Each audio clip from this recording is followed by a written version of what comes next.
Le froid est vif en ce début d'hiver. Mais ce n'est pas le mercure en berne qui va arrêter l'équipe d'archéologues qui s'affairent sur les bords de la Venoge, en contrebas du village de Vufflan-la-Ville. Ils ont été mandatés par l'archéologie cantonale vaudoise pour réaliser une fouille préventive afin de documenter le site qui va être détruit par la future route cantonale RC 177. Après plusieurs mois d'investigation, les archéologues ont découvert de nombreux vestiges d'une importante agglomération celtique du IIe siècle avant Jésus-Christ, et ce, dans un excellent état de conservation.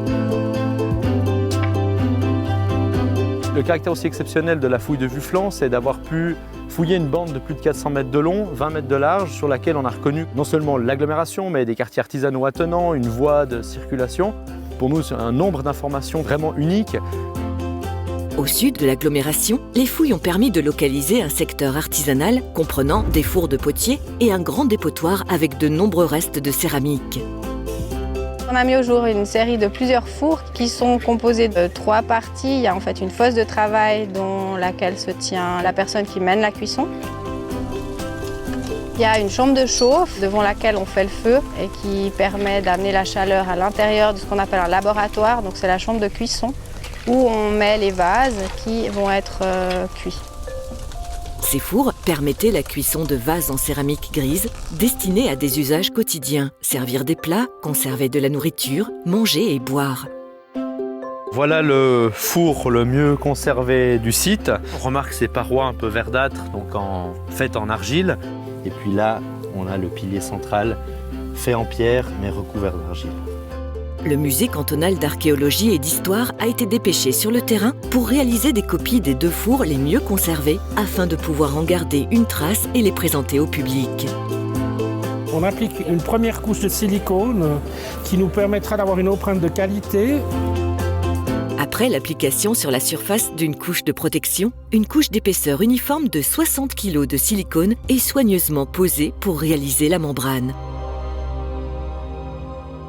Lorsque la membrane est sèche, l'équipe réalise en plusieurs parties les chapes de plâtre. 180 kg sont coulés pour maintenir la membrane lors de la réalisation du fac-similé. Quelques jours plus tard, une fois sèches, les différentes parties de l'empreinte peuvent être démontées. Moi là, j'arrive à bien soutenir comme ça. Voilà. 1, 2, 3. Ouais, ça vient. Doucement. L'empreinte de silicone est délicatement séparée de la surface pour être posée sur la chape de plâtre.